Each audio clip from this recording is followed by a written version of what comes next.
خدا و عرض سلام احترام به خدمت شما بینندای خوب نازنین کانال هراتبورگ برنامه شام غریبان.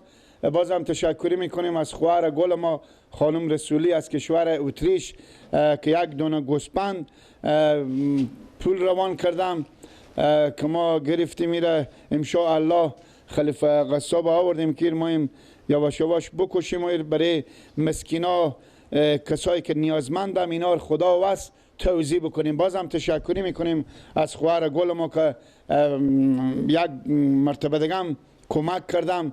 بسیار تشکر از اینا. خداوند اینا خیر بده، همیشه موفق باشم.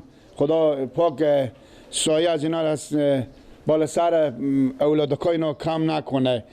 بینندای خوب نازنین، هر برادر هر همشیری که به مسکینا کمک کنم یا پول نقد یا گوسپند یا مواد غذایی، انشاءالله به جلو همی دوربین به خدمت از این مسکینا ما مگذاریم.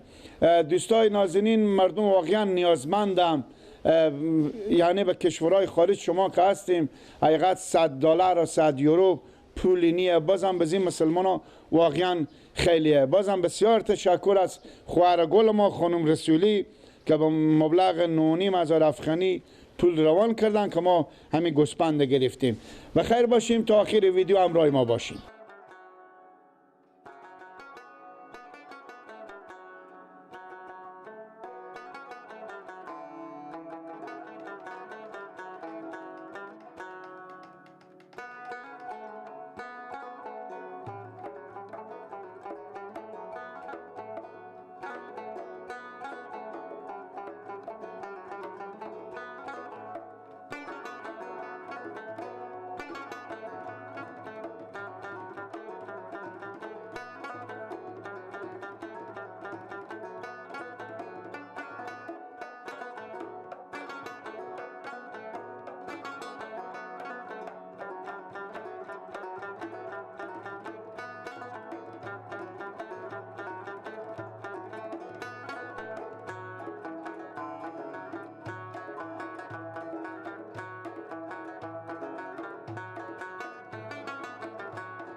خب بازم سلام دارم به خدمت شما بینندای عزیز.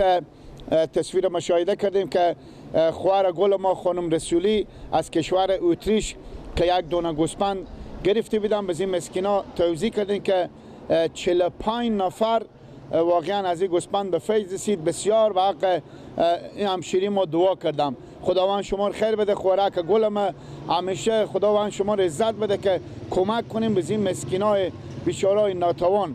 هر برادر هر همشیری که کمک کنم به مثل خانم رسولی همیتا انشالله چیزی میگیریم و به مسلمانو تسلیم میکنیم. بخیر باشین تا فردا شب. خدا حافظ و نگهدار شما.